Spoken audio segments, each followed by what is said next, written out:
2 days after TV3 reported on the plight of an abandoned teenager who works with difficulty, officers of the Department of Social Welfare have moved in to relocate the girl from the uncompleted toilet facility to an orphanage home. Irene Wood, however, still needs medical attention and support for education.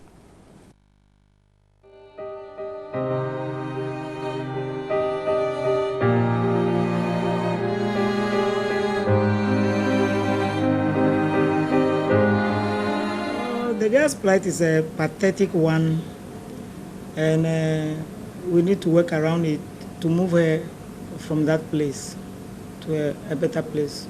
The news team and officers of the Department of the Social Welfare caught up with Irene at a nearby school where she had gone to take part in classes.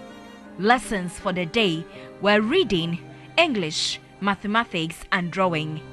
These, according to the teacher, are the favorite subjects of Irene. She said she wanted to be a medical doctor in future. And I think she can be through her examinations and through her intelligence. Also, I would like her leg to be healed so that, because when she walks, she feels very tired. When she walks more, she has to fall. Her deformity is due to a twist to her knees. Scars, marks from burns from falling into a hot soup a year ago are still visible. Social workers interview the school authorities. I learned about special children in the training college. So if I show it for her, at least she'll be superior. She'll be so proud about it. Because the way she's throwing the leg, you have to get something that will hold the leg so that with the socks and then it can't come out. In a sober mood, Irene bid farewell to her colleagues and school head.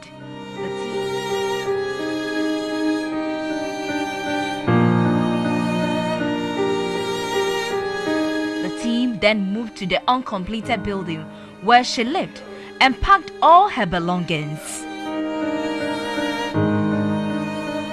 This is a sharp response from the Department of Social Welfare. After TV3 aired the plight of Irene, they are here to move Irene to a shelter. On our way, we stopped by Irene's father's house. Isaac Wood lives in this wooden structure with Irene's 4-step siblings and the wife. Seems like my daughter and her stepmother have a grudge. My wife saying something like the daughter is not respecting her or like that or like that. So if I'm not inside the house, another thing, except I am in the house. Irene's stepmother, Mercy, admitted that Irene was possessed and she cannot live with her. If it's night, you cannot even sleep. And I'll ask her that, Irene, what is wrong with you? And you tell me that her grandmother, who was telling her that you should be teaching my child so that they'll be crying night, they cannot sleep. Irene was sent to her new home, Echoing Hills Village. Beaming with smiles, Irene will now not sleep alone in darkness in that uncompleted toilet facility. Josephine Frimpong, TV3, Community 18, Tama. Wow, an extremely heartfelt story there by Josephine Frimpong. Great to see, however, that we get results in our stories. Wish her all the very best.